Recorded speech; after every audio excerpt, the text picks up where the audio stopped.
Selanjutnya sama-sama kita dengarkan tausiah agama dalam rangka memperingati Nuzul Quran 1445 Hijriah disampaikan oleh guru kita Bapak Ustadz Al-Ustadz Syaifullah SPDI. Kepadanya kami persilakan.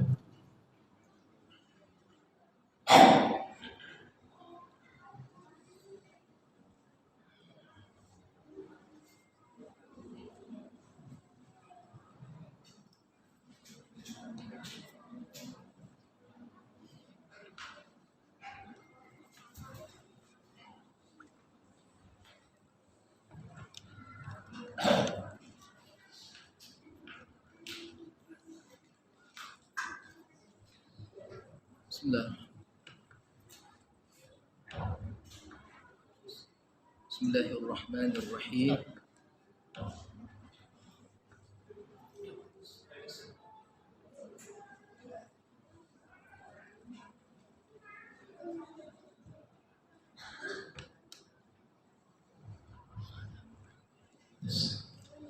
Bismillahirrahmanirrahim.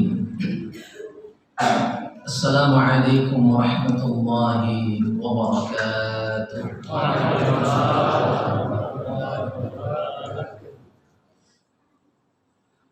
Alhamdulillahilladzi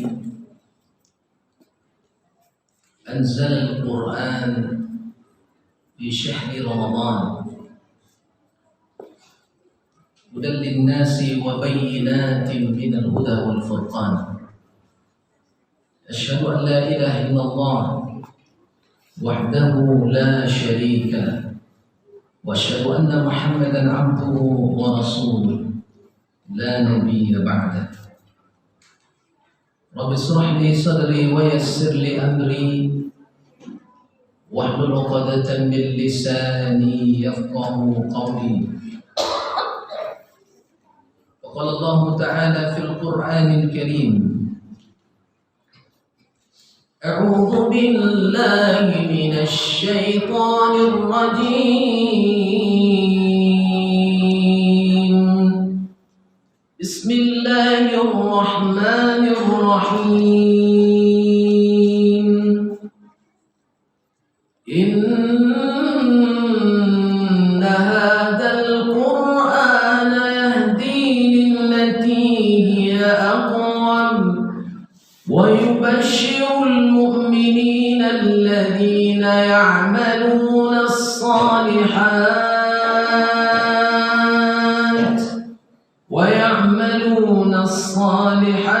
anna lahum ajran kabira. Qala ta'ala fi suratil ukhra, Bismillahirrahmanirrahim. Wa nunazzilu minal Qur'ani ma huwa shifaa'un wa rahmatun lil mu'minin wa la yazidu adh-dhalimina illa khasara. Wa qala Nabi sallallahu alaihi wasallam, khairukum man ta'allama al-Qur'an wa 'allamahu. Shadaqallahul 'azim wa shadaqa rasulul karim wa nahnu 'ala dzalika minasy syahidin. Yang sama kita muliakan dan semoga dimuliakan Allah, orang tua kita selaku pengurus masjid Nurul Huda, Ayanda Haji Sirwandi. Alhamdulillah, semoga Allah memberikan kesehatan, kemudian panjang, keberkahan hidup kepada beliau dan keluarganya. Amin ya rabbal alamin. Pada Bapak RT, Bapak RW dan forum RT RW dalam kelurahan Tanggerang Selatan yang tadi diwakili oleh Bapak Babinsa, kemudian para alim, para cerdik pandai, tokoh masyarakat, wabil khusus kepada seluruh jamaah kaum muslimin wal muslimat sidang jamaah tarawih dan witir dan peringatan nuzul Quran 1445 Hijriah Masjid Nurul Huda yang dimuliakan Allah Subhanahu wa taala. Kita sudah berada pada malam yang ke-17. Alhamdulillah, Allah masih berikan kita kekuatan dan kesempatan, sehat walafiat. Semoga Allah Subhanahu wa taala memberikan waktu yang luang dan lapang dan kesehatan yang prima kepada kita untuk sampai menyelesaikan tahapan akhir dari Ramadan dan kita mendapatkan Lailatul Qadarnya Allah. Amin ya rabbal alamin. Salawat dan salam kepada Rasulullah sallallahu alaihi wasallam. Allahumma salli ala sayyidina Muhammad wa ala ali Muhammad. Al-Quran merupakan mukjizat terbesarnya baginda Rasulullah sallallahu alaihi wasallam. Al-Quran itu adalah imam kita. Al-Quran itu adalah dustur yang menjadi sumber hukum dan kemudian undang-undang yang Allah turunkan dan menjadi pedoman kehidupan kita. Al-Quran yang telah diberikan jaminan oleh Allah ketika siapapun yang mengikutinya, siapapun yang kemudian berpedoman kepadanya, maka ia dipastikan selamat oleh Allah Subhanahu wa taala. Karena Al-Quran itu kata Allah, yahdi lillati hiya aqwam. Inna hadzal Qur'an yahdi lillati hiya aqwam. Sesungguhnya Al-Quran itu kata Allah Subhanahu wa taala, yahdi lillati hiya aqwam, akan menunjuki kalian kata Allah kepada aqwam, jalan yang terbaik, jalan yang terlurus, jalan yang terbenar. Itulah jalan petunjuk Al-Quran yang diturunkan oleh Allah melalui Jibril, sampaikan kepada Rasulullah, sampai kepada para sahabat, sampai kepada para tabi'in, sampai kepada para atba'ut tabi'in, sampai kepada ulama salaf, dan sampai kepada ulama khalaf, sampai kepada kita hari ini. Dan insya Allah tentu dijamin oleh Allah sampai akhir zaman. Bapak Ibu yang dimuliakan Allah Subhanahu wa taala, yang menjadi persoalan kita adalah, betulkah kita bangga hidup bersama Al-Quran? Betul? Bangga apa? Bahagia dan bangga. Kalau kita bersepakat malam ini Bapak Ibu, kita bangga dan kita bahagia hidup bersama Al-Quran, maka sempurnakanlah tanggung jawab kita kepada Al-Quran itu. Karena salah satu pembelaan dan syafaat yang kita rindukan nanti di yaumil akhir, kata Nabi SAW, adalah syafaatul Quran. Kalau sebut syafaat berarti nanti yang menolong kita. Kalau disebut menolong, kita bahagia nggak kalau ditolong? Kita bahagia nggak dibela? Dan dibela itu bukan di hadapan manusia, dibelanya di hadapan Allah ketika kita diadili, ketika kita disidangkan oleh Allah Subhanahu wa taala. Di saat itu Al-Qur'an datang kepada kita membelanya. Inilah umat-umat Nabi Muhammad yang bersamaku, kata Al-Qur'an. Tentu tanggung jawabnya tidak mudah, dan itulah yang kita ingin nuzulkan malam ini ke dalam jiwa dan hati kita. Kenapa diperingati lagi nuzul? Agar Quran itu kita nuzulkan ke dalam hati kita. Proses turunnya Al-Quran itu sudah selesai di zaman Rasulullah SAW. Tetapi kenapa harus kita peringati lagi? Agar kemudian sanubari kita itu betul-betul dicahayahi oleh Quran. Jiwa kita bercahaya karena cahaya Quran, dan jiwa kita terberikan petunjuk karena petunjuk Al-Quran.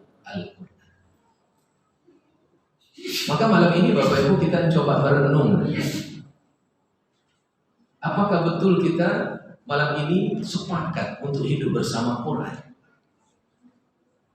Sebab kalau tandanya tidak, berarti peringatan nuzul ini hanya rutinitas tahunan saja.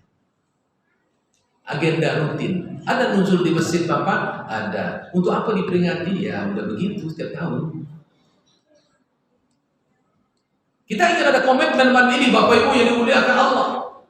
Maka tanggung jawab kita kepada Quran itu Bapak Ibu, yang pertama adalah mengimaninya tanpa sedikit pun meragukan. Ibu yakin dengan Quran 100%? Bu, yakin 100% dengan Quran? Yakin? Semangat Ibu jawabnya. Yakin Ibu? Al-Quran itu mengizinkan bapak-bapak boleh beristri lebih dari 1 alias 4. Yakin? Kok Ani yang tadi semangat?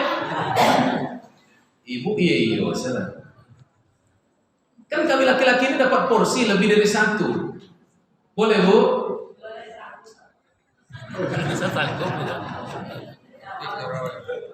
Agak berang menjauhnya Pak. Sanggup itu dengan alasan apa Ibu? Sanggup melangkahi mayatku dulu gitu. Oh itu barek. Yang penting diimani dulu. Saya yakin di wajah-wajah ini nggak ada yang sanggup juga. Ya Pak? Atau Pak biasa sanggup? Tak sanggup. Cuman Quran memberikan porsi boleh dan ada hukumnya. Al-Quran mengatakan Bapak Ibu yang muliakan Allah, kalau membagi warisan itu lebih banyak untuk bapak atau untuk ibu? Setuju?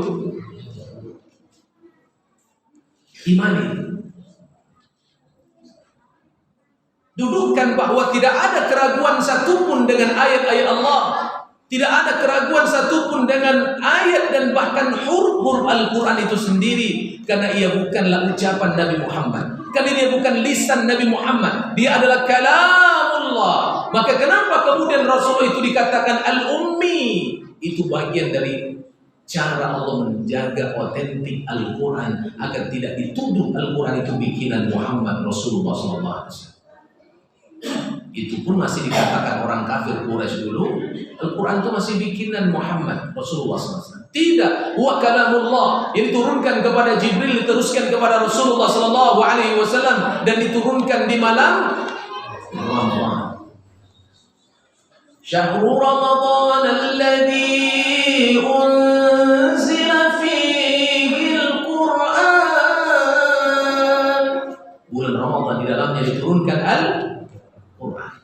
Itu pasti. Sebab di akhir zaman ini Bapak Ibu ada orang yang sudah mulai ragu dengan Quran karena mereka lebih mentuhankan akalnya ketimbang Quran. Quran itu enggak otentik. Al-Quran itu enggak sesuai dengan zaman. Al-Quran itu boleh diperbaharui. Al-Quran itu boleh ditafsirkan menurut akal kita. Kalau cocok diterima, kalau tak cocok ditinggalkan. Na'udzubillah. Tidak boleh Bapak Ibu. Kalau ada orang yang ragu dengan Quran berarti dia tak punya iman. Sebab Al-Quran yang mengatakan dzalikal kitabu la raiba fihi. Itulah Al-Quran yang kami turunkan kata Allah, tak ada keraguan di dalamnya. Oh, kare yang mu'jur. Kare merasa pintar dengan hebat akal juga. Walaupun dia profesor, walaupun dia ahli, berbagai ahli. Allah sudah tantang mereka sejak dulu. Kalau kalian merasa hebat untuk menyanyi Quran dan kalian tak yakin dengan Quran ini, enggak apa-apa kata Allah. Wa in kuntum fi raibin mimma nazzalna ala 'abdina fa'tu bi suratin min mithli wad'u syuhada'akum min dunillah in kuntum sadiqin. Kok tak ada kalian percaya kata Rasul semua.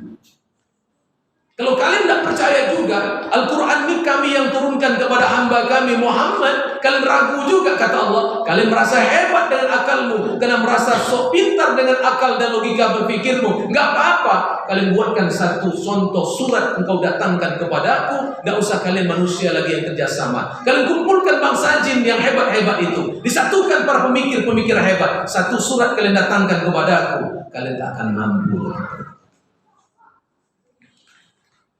Jadi kalau ada orang hari ini tak mau menerima Quran, itu hanya orang-orang dalam hatinya ada penyakit. Ada keraguan iman dalam jiwanya. Jangan-jangan justru mereka tak beriman. Kan orang-orang berpikir dengan logika tuh begini, Ustaz, iya, azab kubur itu ada atau tidak? Menurut kami tak ada azab kubur, kata mereka. Kenapa begitu? Harusnya Allah memberlakukan praduga tak bersalah dulu dong. Kan belum masuk neraka. atau belum masuk surga. Kan cuma istirahatkan di kubur, itu masa istirahat mereka untuk Allah memberlakukan masa praduga tak bersalah. Jadi mereka tak perlu diazab dulu. Percaya Pak? Pak, iya Pak? Iya Pak? Oh iya pula. Kalau iya itu sama seperti orang-orang yang sekuler berpikir. Azab kubur itu nggak ada. Harusnya Allah memberlakukan praduga tak bersalah dulu, seperti pengadilan manusia, masa tangguh. Yakin azab kubur itu ada? Bu, yakin azab kubur ada? Bapak-bapak kami yakin?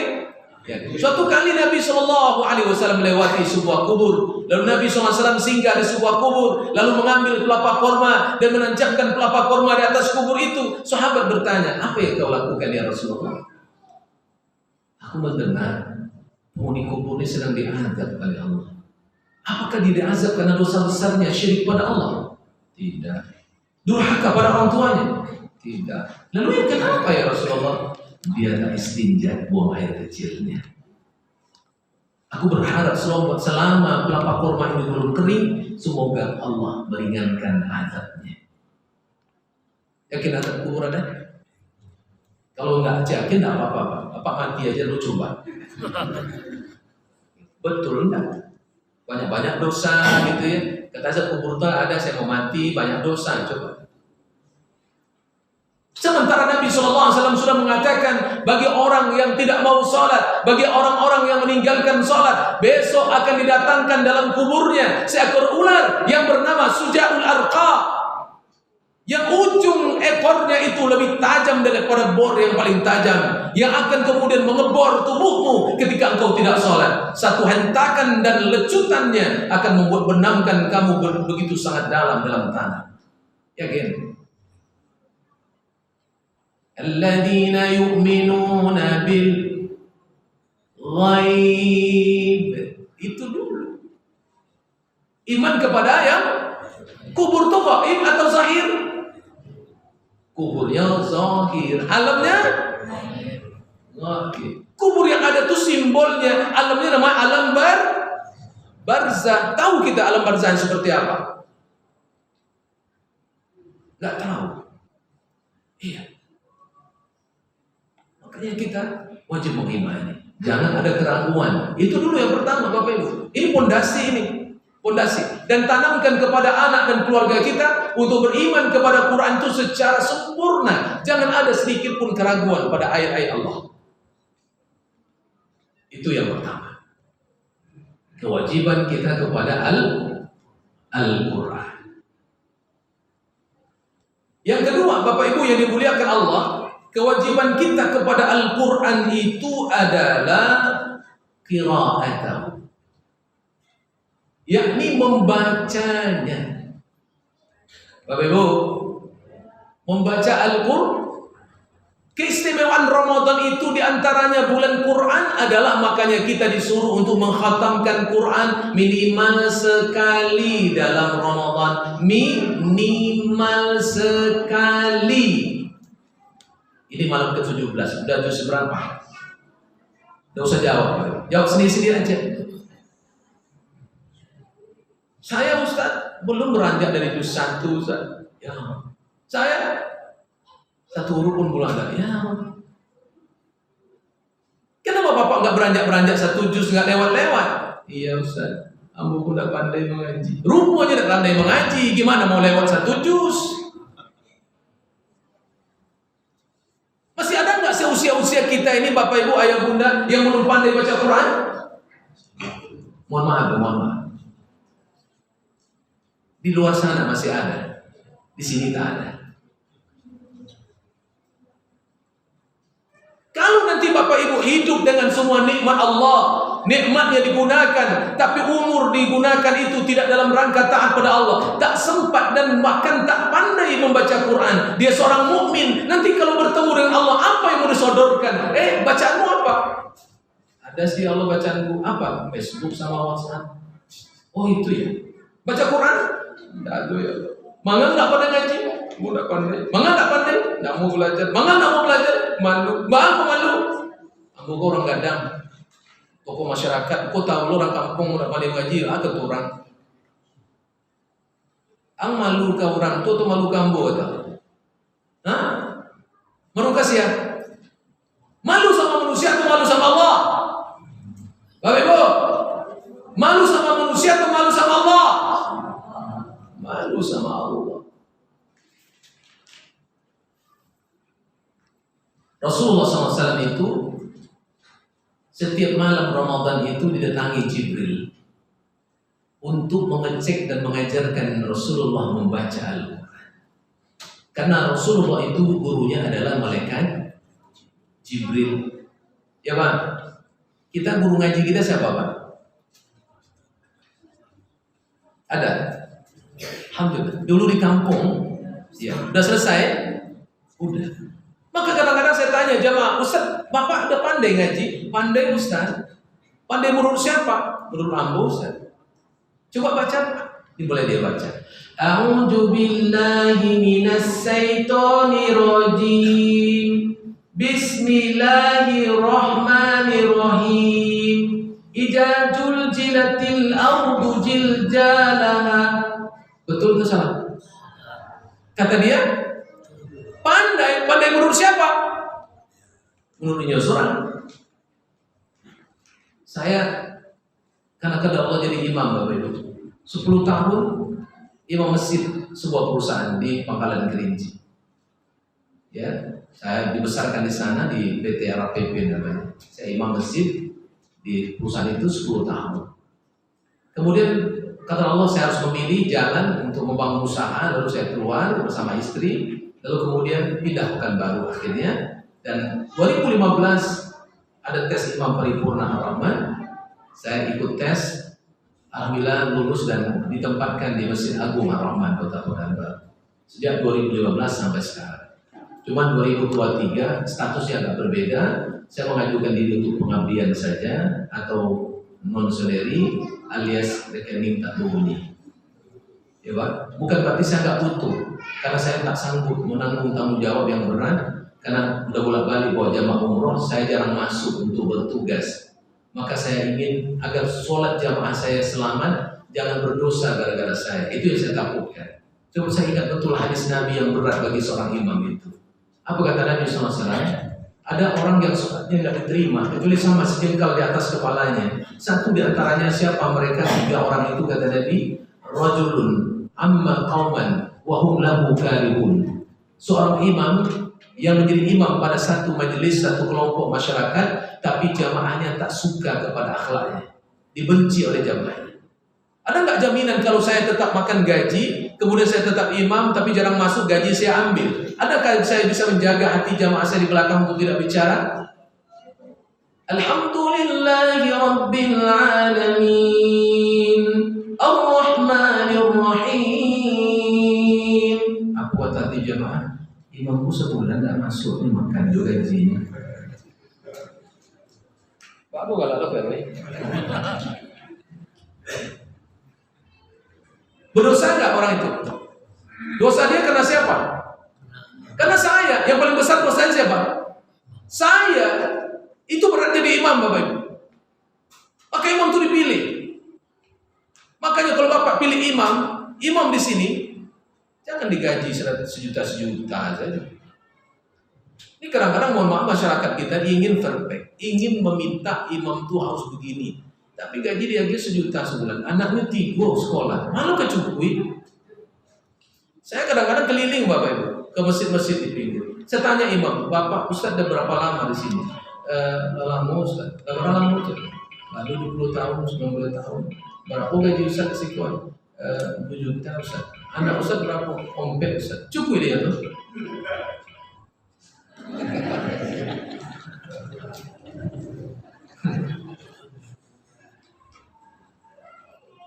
Mohon maaf Bapak Ibu, mohon maaf saya terbaik. Kalau banyak orang-orang kaya di sekitar itu, tapi imamnya ditelantarkan, itu dia berdosa kepada Allah. Iya, saya lama terngiang, memori saya nggak pernah hilang. Dulu kita imam masjid merangkap semua Bapak Ibu. Awak imam, awak muazzin, awak qomat, awak lo imam, awak membersihkan tikar malam membentang tikar Jumat, awak lo membersihkan toilet lengkap sama imam. 3 Bukan 3 in 1 lagi, itu udah berapa tuh? Hah?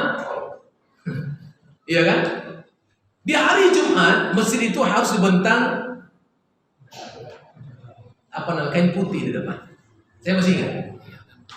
Jadi saya pelah masjid tadi, saya vakum dan kemudian bentang tikar, jarot, bersihkan semua, lalu kain putih pun dibentangkan.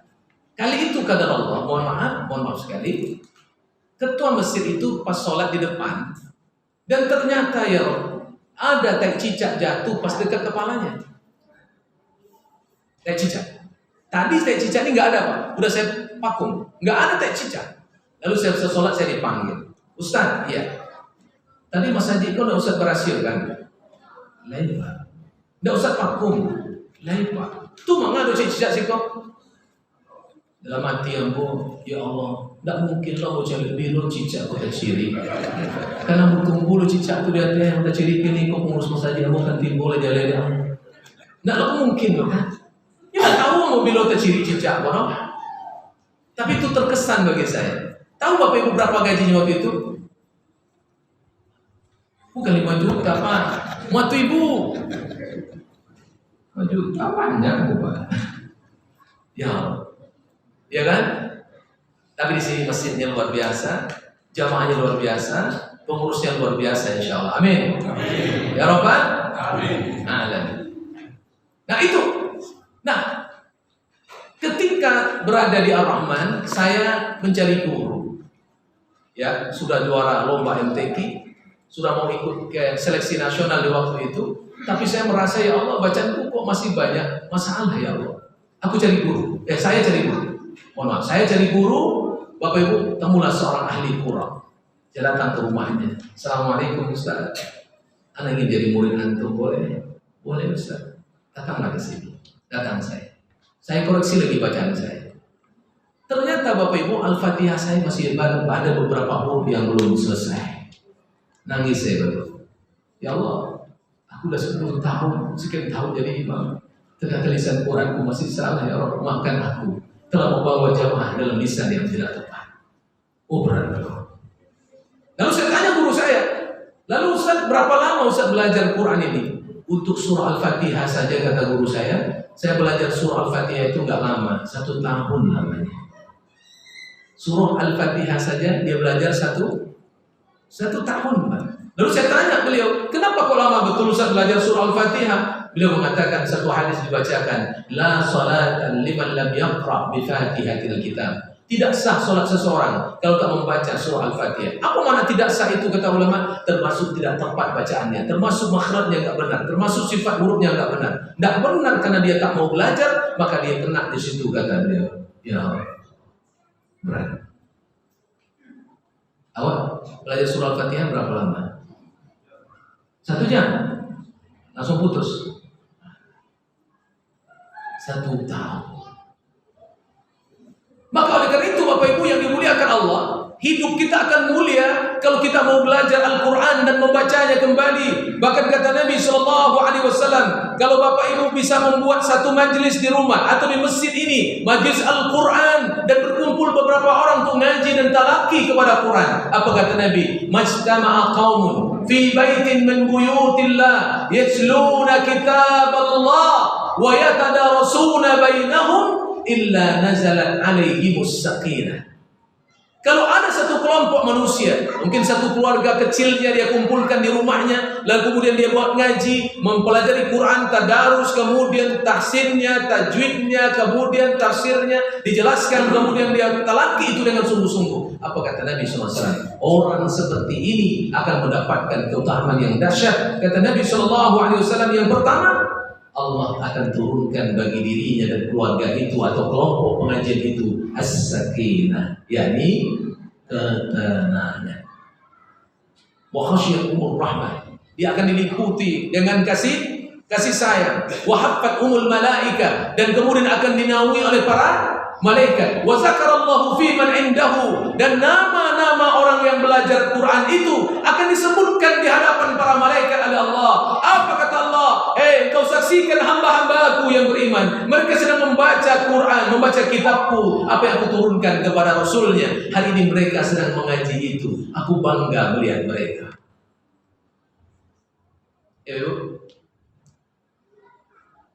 Makanya jangan malu belajar.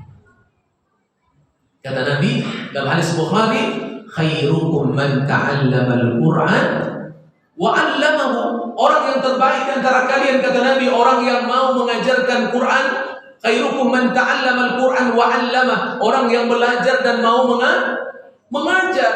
Jadi kalau Bapak Ibu nggak bisa mengajar, jadilah orang yang belajar. Kalau kita sudah bisa belajar, maka jadilah orang yang mengajarkan. Dua-duanya kemuliaan yang dahsyat. Maka oleh karena itu buat kelompok-kelompok Quran itu di masjid boleh. Ini anak-anak kita alhamdulillah di sini saya tengok ngaji dan ikut buat majelis Quran di sini. Masya Allah. Bajunya seragam pula kita tengok. Iya Pak. Tengok anak-anak kita baju seragam gitu ya. Sejuk mata tengoknya. Ya. Di luar Ramadan saya tengok begitu. Ibunya ngaji nggak? Ayahnya?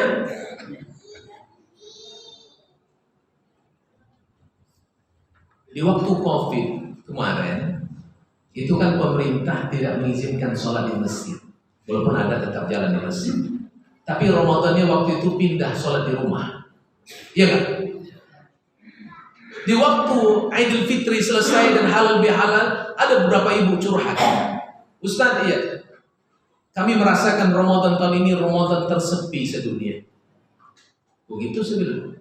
Iya Ustaz, baru saja sholat di rumah. Apa kata suami saya? Malam ini sudah sholat silent saja. Kok silent, Ma? Kamu di kamar itu, saya di kamar ini. Aku tak bisa jadi imam. Silent lah semalam Ramadan sampai akhir. Ada satu ibu, Ustaz, masih untung Ustaz. Ada anak saya kelas 5 SDIT, nyoleh pandai mengaji, inilah imam kami dan ayahnya di belakang. Itu kenyataan yang terjadi di tengah umat kita, Bapak Ibu. Kenapa? Karena mereka tak pandai baca Quran atau tak siap untuk membacanya dan jadi imam di kondisi darurat yang ada seperti itu. Maka ini sangat menyedihkan kita. Oleh karena itu Bapak Ibu yang muliakan Allah, mulai belajar kita Quran itu kembali. Belajar Bapak Ibu. Jangan biarkan diri tak pandai membaca Quran. Jangan seperti jamaah umroh saya yang sudah berkali-kali umroh ternyata tak pandai mengaji. Iba hati kita nengoknya. Apa yang dicari kalau tak pandai ngaji? Bapak Ibu. Dan saya menemukan ada jamaah yang rajin sholat berjamaah tapi tak tahu apa yang dia baca. Kan sedih kita Bapak Ibu. Jadi kenapa Bapak begitu? Ya ruku imam, ruku amba Ustaz. Sujud imam, sujud amba. Apa nampak baca? Belajar dan baca. Nah, ini sedih Bapak Ibu. Oleh karena itu, mulai belajar lagi. Dulu waktu saya pindah Pekanbaru, saya di Pelalawan itu ada majelis yang sedih saya meninggalkannya. Itu majelis yang saya bangun selama 2 tahun. Itu majelis suami istri. Yuk. Yang ngaji itu siapa Pak? Suami istri. Masya Allah. Itu nikmat. Belajar Quran, belajar huruf, belajar sholat, belajar semua. Apa yang bisa, dan sejauh ilmu saya yang dangkal, apa yang saya bisa pahami saya kemudian sampaikan ke mereka. Sampai saya pindah mereka nangis. Di Pekanbaru belum ada majelis itu, ya. Dan saya buka program tahsin waktu itu, saya berharap yang paling banyak belajar sama saya itu adalah bapak-bapak. Tapi sayang, 1000 kali sayang, yang paling banyak belajar waktu itu adalah ibu-ibu.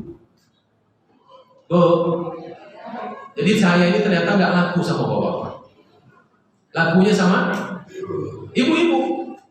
Oh, ibu-ibunya Masya Allah semangat belajar tahsin. Yang paling membuat saya tak siap itu lama-lama adalah karena ibu-ibu yang belajar itu rata-rata ibu-ibu muda dan ibu-ibu sosialita. Wajahnya glowing. Tahu glowing? Bandeng-bandeng, bakile-kile. Kok masuk ke majelis tahsin tuh, lah kumpul ibu tuh rasu kata cabai boleh buang dengan harum.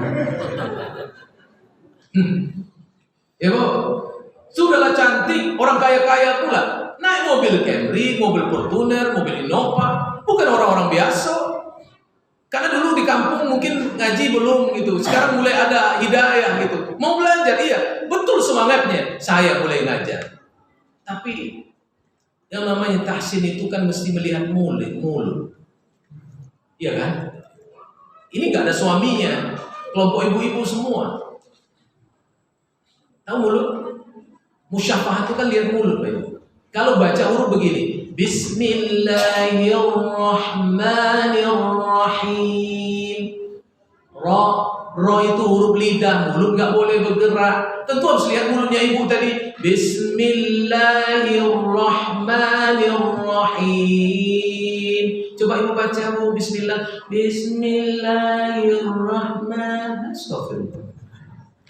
Awak nengok mulut ini. Mungkin apa kue iman, aku nak kue iman kan? Ya Pak, kalau Pak periksa saya mungkin imannya kuat. Ya Pak periksa. Lama-lama bilang begini, Ustaz, iya, nggak cukup waktunya kalau cuma sekali seminggu Ustaz bilo kami ke pandai. Jadi apa maksud ibu? Boleh nggak ngajar privat Ustaz? Boleh. Yang mau belajar siapa? Saya Ustaz. Ada nggak suami ibu di rumah? Itulah Ustaz. Suami saya sering dinas keluar kota. Aku kata kamu, ini nggak tahu dan boleh. Iya Pak, nyuanca. Orang kayu dulu lagi. Tuh awal ke rumah ngajarinnya berdosa. Astagfirullah. Parek Pak. 2 bulan sebelum Ramadan ini ada satu ibu-ibu jamaah saya. Dia sudah ngotot kali. Ustaz tolong ke rumah ajarkan kami satu keluarga. Kami belajar tahsin dan belajar agama untuk cerita-cerita agama. Boleh saya bilang? Ibu siapa yang mau belajar? Saya Ustaz, suami saya. Anak laki-laki saya mahasiswa, anak perempuan saya yang SMA, dan anak kecil saya masih SD. 5 kami yang mau belajar. Oke? Saya datang ke rumahnya. Hari pertama saya datang. Hari kedua, Ustaz, ini minggu kedua, jadwal Ustaz datang. Datang Ustaz, insya Allah. Tapi, suami ibu di rumah nggak? Tadi abang ke Jakarta Ustaz. Ada dinas. Anak ibu yang mahasiswa laki-laki ada nggak di rumah? Dia tugas kelompok dengan kawan-kawannya. Jadi nggak belajar saya seorang saya Ustaz. Ayo nanti buang aja. Sampai kini nanti buang pulang. Walaupun amplop di godangnya kira. Nanti buang, serius. Nggak tahu kan? Ya berat ya. Karena syaitan itu, kejahatan itu bukan lahir karena ada niat pelakunya, tapi karena ada kesempatan. Iya Pak, awak masih muda loh Pak. Orang tua anak. Kan iya Pak. Letuan Pak. Berat Bapak. Lalu kemudian 3 bulan sebelum Ramadan ada satu kelompok ibu-ibu sudah lama WA saya, Ustaz tolong kami diajarin. Kami ibu-ibu ngumpul semangat, tidak ada guru Ustaz. Dulu ada guru-gurunya udah nggak di sini lagi. Kami mau Ustaz yang ngajar. Saya tengok usianya, usia nenek-nenek semua. 55, 60, usia yang paling tua murid saya itu adalah bukan nenek lagi Bu, tapi namanya super nenek. Kenapa super nenek? 85 usianya. Tapi yang membuat saya tertantang itu WA-nya bunyi, Ustaz, kami mau belajar seni baca Quran. Ini nenek-nenek mau ikut musabaqah. Dalam perasaan saya, kan kalau seni Quran itu ingin belajar musabaqah. Saya datanglah. Rupanya Bapak Ibu sudah ada rumah besar, yang kemudian sudah ada 20 ibu-ibu tua, yang kemudian sudah ada papan tulisnya, sudah ada sound systemnya, sudah pakai mengumpul makan siang soto. Oh, spesial nih. Ini ngaji tahsin pakai soto. Oh, selera makan soto ini ya belum nah. Jadi saya ajar lah. Hari pertama saya mulai ngajar. Ibu pelaku belajar seni baca Quran ya Bu? Iya Ustaz. Ya. Dengar ya Bu. A'udzu billahi minasy syaithanir rajim. Bismillahirrahmanirrahim. Apa kata nenek tadi? Kalau pada itu bantuan mati kami Ustaz.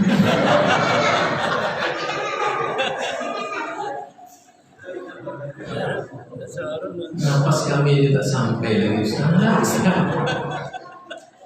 Tadi kata nenek nantangnya mau belajar seni baca Quran. Kalau itu yang nenek minta, ibu minta, ada 7 lagunya saya bilang, mulai dari Bayati, Soba, Hijaz, Nahawan, Rosika, Jiharga. Ada Bayati asli, Bayati suri, Bayati nawa, Jawa, Jabul Jawa. Kapan selesai itu, Ustaz? Jadi maksudnya gimana sih ibu? Ya mungkin yang lain coba Ustaz. Nah itu yang kami maksud, yang lain coba. Iya. A'udzu billahi minasy syaithanir rajim. Bismillahirrahmanirrahim. Alhamdulillahi rabbil alamin. Ar-Rahmanir Rahim. Maliki yaumiddin. Yang mudah itu kami nia Ustaz. Oh itu namanya murattal. Iya.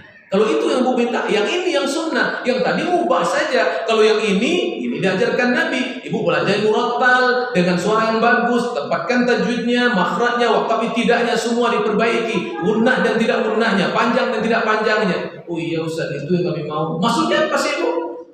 3 bulan lagi Ramadan Ustaz. Kami tak ada harus di masjid. Kami nak bagus bacaan, nak suaranya nak elok pula. Aduh ramah sikit Ustaz. Oh is very good. Nenek-nenek super good. Ya kan? Udah tua mau belajar. Saya semangat. Insya Allah nenek-nenek saya nggak tergoda lagi. Ini ya Pak. Maksudnya nak tergoda lu 85.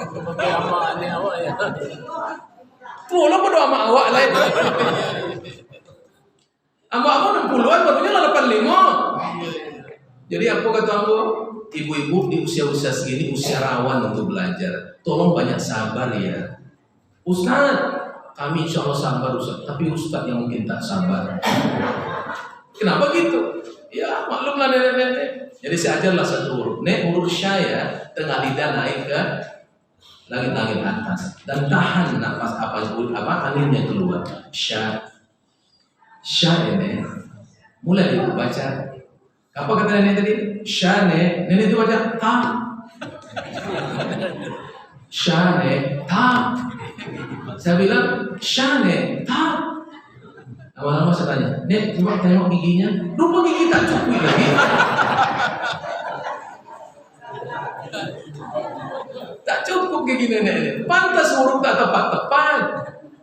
Makanya ketika gigi cukup-cukup nih belajarlah Pak. Jangan cuma gigi itu tak ada deh. Ada satu nenek giginya cukup, tapi tak tepat-tepat. Orang bertanya, gigi nenek asli atau palsu? Rupanya udah palsu semua.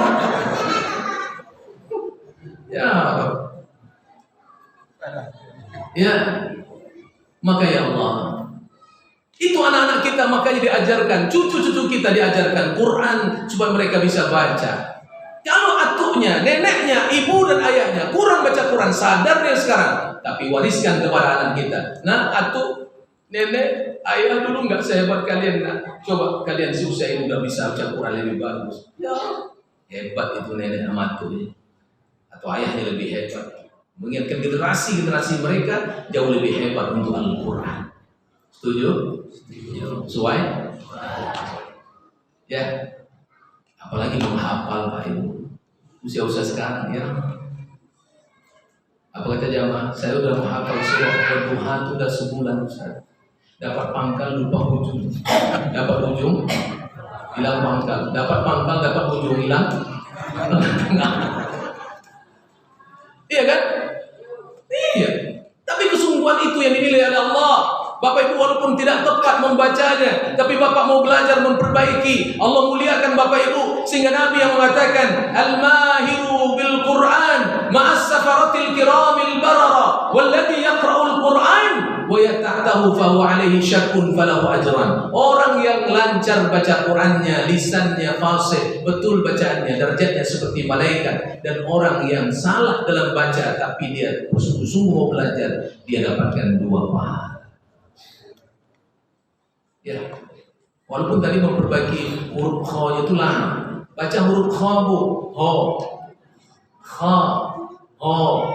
Nggak tahu tepat.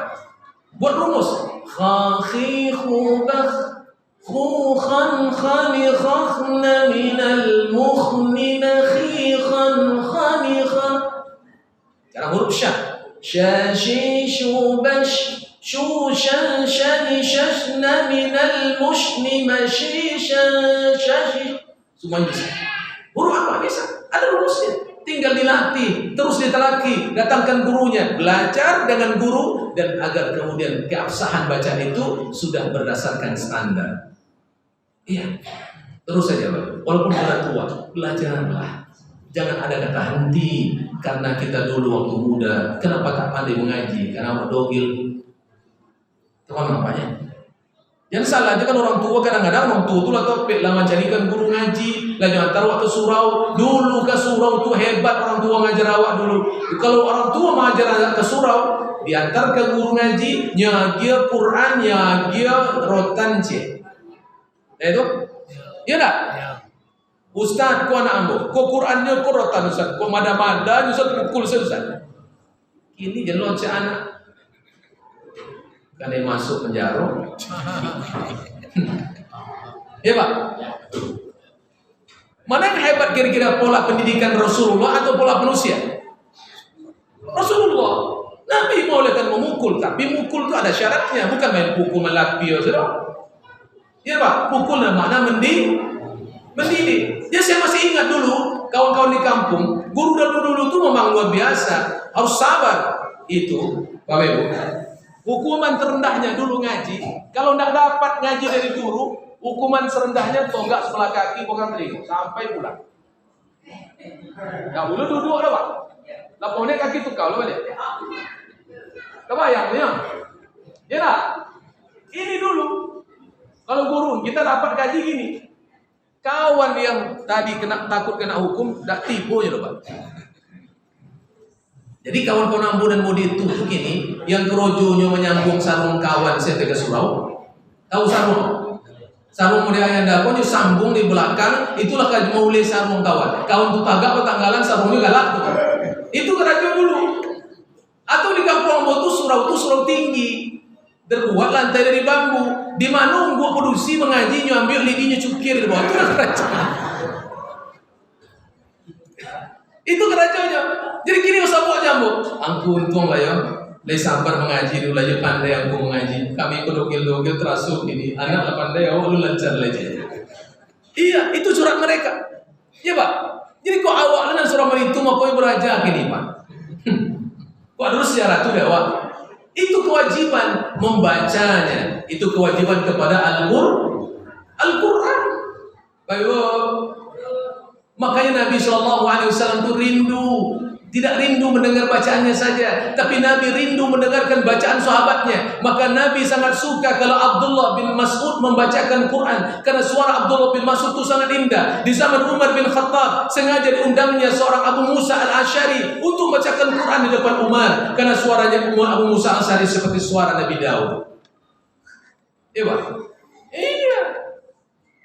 Maka alhamdulillah di masjid kita ini dipilih, imamnya dipilih, muazzannya dipilih. Itu penting Bapak Ibu.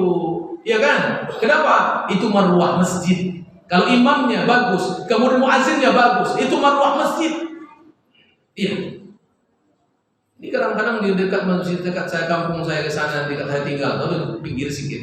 Azan subuh lah dia. As-salatu khairum minan. Tambah lalu orang dia Pak. Kalau itu azannya tidak jago orang tadi. Tambah lalu orang Pak. Cari muazzin suara lantang. As-salatu khairum minan naum. Siapa tadi? Tersinta. Ikut tadi. As-salatu. Lalu orang Pak. Ya. Maka Nabi Muhammad itu senang kalau ada seorang sahabat yang bagus, itu dijadikan seorang yang sering mendengarkan Quran. Maka bila berubah itu suaranya bagus, maka diangkat menjadi muazzin. Walaupun kulitnya hitam, tapi suaranya merdu, diangkat jadi seorang muazzin. Luar biasa. Abdullah bin Abi Maktum walaupun buta, diangkat menjadi muazzinnya Rasulullah sallallahu alaihi wasallam. Ya Bapak Ibu. Jadi penentuan juga ditentukan juga itu. Bapak Ibu yang muliakan Allah Subhanahu wa taala. Karena suara itu memang anugerah masing-masing. Itu nggak bisa dirubah lagu. Ya, tapi kalau irama lagunya itu bisa dipelajari. Tapi kalau suara dasarnya memang anugerah begitu, itulah adanya. Makanya cari yang suaranya merdu dan kemudian memberi semangat dalam membaca Al-Qur'an.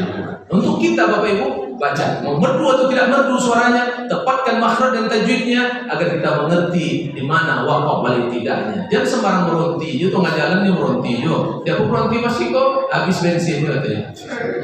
Oh, mau tuh nak sampai loh Ustaz. Maka tuh gak jalan di meronti. Nah, ada wakaf tidak. Gimana cara berhentinya? Oh, ada waw di situ, ada summa di situ, ada fa'amma di situ. Ada rumus yang dibuatkan para ulama agar selamat bacaan kalam dalam membaca Quran. Maka kewajiban kedua, kewajiban membaca. Ini berapa ini? Yang ketiga, apa kewajiban kita Bapak Ibu adalah fahmul ma'ani wa tafsir, yakni memahami makna ayat dan kemudian mengerti apa yang diuraikan dari Quran itu. Kenapa? Al-Quran ini Bapak Ibu yang dimuliakan Allah, kalau dia tak mengerti apa yang dia baca, dia sama seperti keledai dititipkan buku-buku di atasnya, dia hanya membawa tapi tak mengerti apa yang dibawa. Kalau orang tak mengerti ramu-ramu yang dia baca, dia tak paham apa inti instruksi dari perintah itu. Bapak pulang kampung besok ke Sumbar, jalan ke Sumbar itu bertikung-tikung enggak? Ada licin enggak? Ada jurang enggak kiri kanan? Ada rambu-rambunya. Kurangi kecepatan Anda 100 meter di depan jalan yang menikung tajam. Ya, hati-hati. Apa baca? Lagi baca, tapi apa pun nak ngerti punya baca, tapi nak jalan instruksinya apa? Nyugas jotonya. Apa yang terjadi? Itu namanya orang membaca tapi tak ngerti yang dibaca. Maka Quran ini bukan sekadar bacaan untuk dibaca saja, tetapi adalah untuk dipelajari ayat-ayatnya.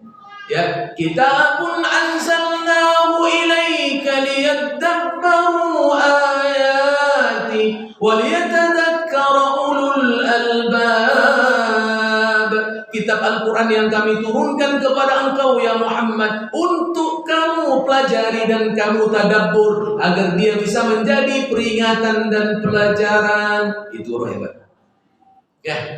Jadi apa maknanya? Majelis Quran itu nggak cukup sampai membaca, harus mulai memahami maknanya dan belajar tafsirnya. Hari ini bisa Bapak Ibu baca banyak terjemahan tafsir yang sudah ada. Tinggal mau membaca. Kalau nggak paham juga cari guru untuk buatkan satu kelompok atau keluarga atau jamaah untuk belajar agar kemudian mulai paham satu demi satu makna ayat apa yang dimaksudkan perintah itu. Karena ulama mengatakan kalau Quran itu engkau baca dan ayatnya tentang azab, katakan kepada dirimu, ya Allah, seakan-akan Allah bicara dengan kita, azab itu ditujukan kepada kita. Kalau Allah kemudian menceritakan ayat itu tentang berita kebenaran dan berita gembira tentang surga, katakan ya Allah, aku rindu surga ini, mudahkan aku mendapatkannya. Gitu ya Pak. Kalau nggak paham gimana? Ya kan? Itu namanya seperti orang bernyanyi tapi tak ngerti yang dinyanyikan. Yang terakhir, Ibu, yang terakhir. Apa yang terakhir kewajibannya? Liyu'mala bi, yakni mengamalkan Imam Hasan Al-Basri mengatakan yang kalimat yang indah. Apa kata Imam Hasan Al-Basri? Unzilal Qur'an liyu'mala bi, fattakhazan nasu qira'atahum amalan. Kata Imam Hasan Al-Basri mengatakan, Al-Quran itu diturunkan Bapak Ibu untuk diamalkan, dan bacaan manusia itu akan menjadi amalan di sisinya. Jadi kalau nggak ngerti, nggak diamalkan, itu apa Quran ini Bapak Ibu? Ibu, masyarakat akan kacau kalau nggak ada Quran. Rumah tangga akan hancur kalau nggak ikut Al-Quran. Bahkan negara pun akan kacau kalau nggak ikut kepada Al-Quran.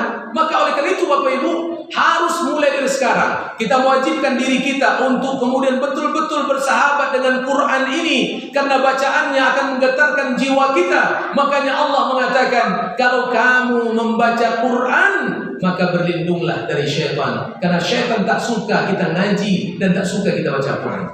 Apa kata Allah? فإذا قرأت القرآن فاستعذ بالله من الشيطان الرجيم. Kalau kamu baca Quran, berlindunglah kepada Allah dari godaan syaitan yang terkutuk.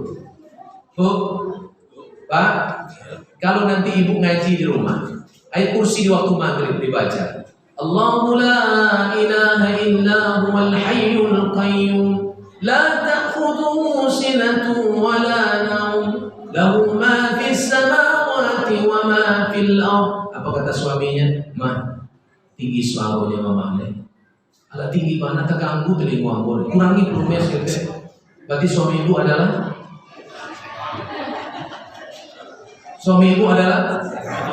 syaitan. Hanya syaitan yang takut kalau Quran dibacakan. Syaitan yang takut dari rumah yang dibacakan surah Al-Baqarah. Dia akan lari tunggang langgang, kata Nabi SAW. Makanya saya sering masuk ke rumah orang-orang yang punya duit banyak. Di rumahnya ada kaligrafi, ditempel di dinding kamar tamunya. Ayat kursi. Saya tanya, ini kaligrafi ini harganya berapa? Ini nggak mahal ya Ustaz. Yang satu ini cuma 25 juta. Lama saja 75 juta mahal. Iko yang kau berapa? Iko agak mahal seketek lah Ustaz. Baratus yang 50 juta Ustaz. Hah? Mahal seketek 50? Kenapa ibu tempel? Saya bilang, Ustaz, kalau Quran ditempel di rumah, di dinding, setan nggak masuk rumah. Ibu baca enggak? Ayo, kenapa nak baca? Cuma buat tempel. Malu setan bukan takut cembok. Kalau di rumah kalau banyak setan malu kan takut. Ya Pak, diamalkan, bukan ditempelkan saja. Boleh Ustaz, boleh. Tapi tiketnya bukan untuk ngusir setan. Untuk mungkin ini wibawa umat lah, ada nampak daripada gambar lain saya tempel Ustaz ini kaligrafi, ajak sejuk mata saya. Boleh silakan, nggak ada masalah. Tapi kemudian itikadnya jangan tidak diamalkan. Baik Bu, terakhir. Saya baca surah Fussilat ayat 26. Nanti lihat di rumah ya Bapak Ibu. Wa qala alladziina kafaru la tasma'u li hadzal qur'an walghaw fihi la'allakum taghlibun. Bapak Ibu, kalau umat ini tidak kembali kepada Quran, Bapak Ibu nggak meyakininya, Bapak Ibu nggak mau membaca dengan baik, Bapak Ibu nggak mau memahami makna dan tafsirnya, Bapak Ibu nggak mau mengamalkan dan anak cucu kita cuek dengan Quran. Apa kata Allah?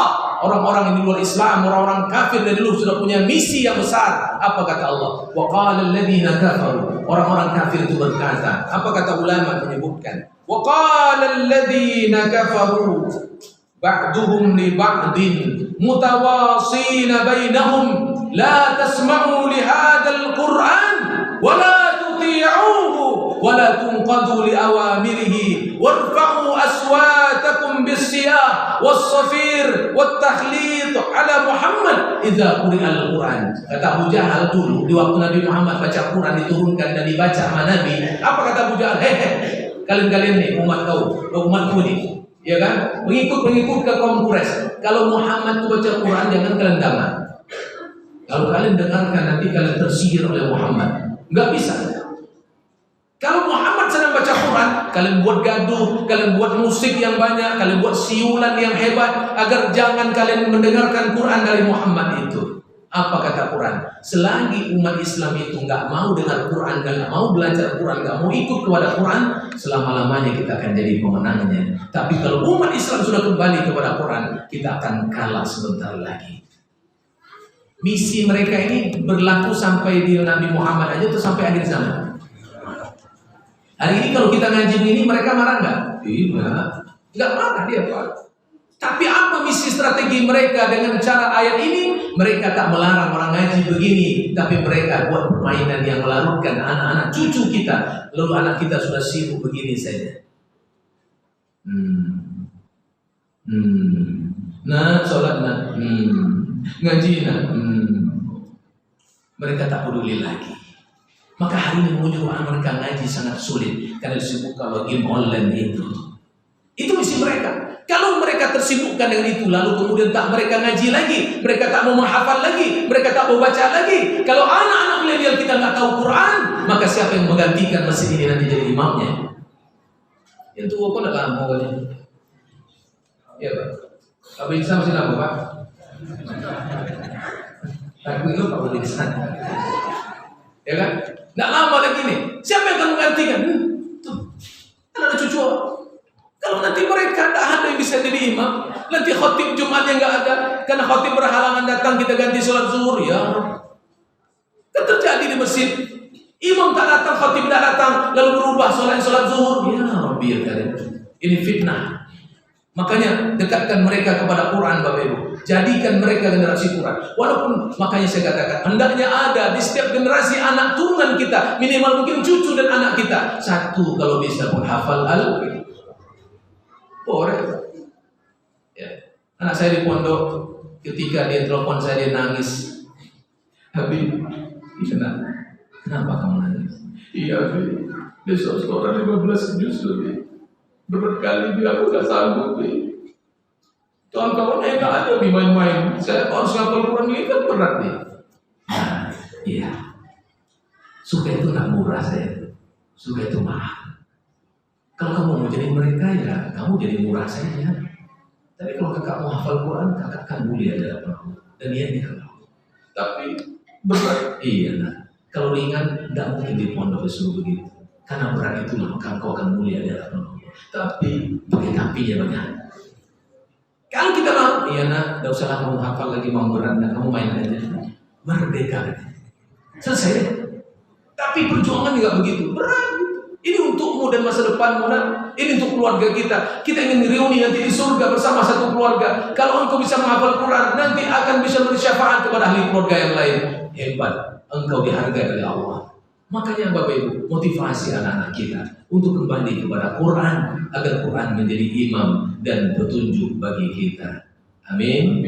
Ya Rabbal Alamin. Maka jangan tertipu. Makanya saya katakan mohon maaf Bapak Ibu, kalau ada Quran dibakar di Jerman, Bapak marah? Dibakar di Amerika, Bapak marah? Kenapa Ibu marah? Kenapa Bapak marah? Kitab suci kita dihinakan, tapi ada Quran di rumah Bapak, nggak pernah Bapak baca, nggak pernah Ibu baca, Bapak Ibu marah. Itulah dakwah nggak tahu diuntung. Marahlah kepada diri. Quran di sana dibakar kita marah, Quran di sini nggak pernah dibaca, sama dengan membakar Quran, seakan-akan begitu karena nggak pernah disentuh, nggak pernah dibaca. Kenapa Quran yang sampai berkumal dengan debu, nggak pernah disentuh oleh siapa yang mau membacanya? Baru bangkitlah malam ini untuk menghatamkan Quran dan targetkan Ramadan masih ada agar Quran menjadi sahabat kita. Bacaan yang terbaik dalam Ramadan adalah zikirnya membaca Al-Quran. Subhanakallahumma wa bihamdika asyhadu an la ilaha illa anta astaghfiruka wa atubu ilaik. Assalamualaikum warahmatullahi wabarakatuh. Waalaikumsalam warahmatullahi wabarakatuh. Astaghfirullahaladzim, astaghfirullahaladzim. A'udzu billahi minasy syaithanir rajim. Bismillahirrahmanirrahim. Alhamdulillahi rabbil alamin. Wassalatu wassalamu ala asyrafil anbiya'i wal mursalin wa ala alihi wa sahbihi ajma'in.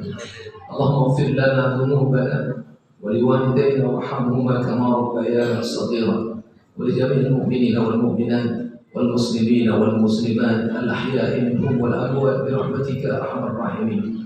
Ya Allah, Allahumma arhamna bil Quran. Allahumma arhamna bil Quran. Allahumma arhamna bil Quran. Allah, malam ini kami nuzul memperingatinya ya Allah. Dekatkan Quran dalam salub bahari dan qalbu kami ya Allah. Jadikan Quran pembela kami di akhirat nanti. Al-Quran hujjatul laka wa alaika.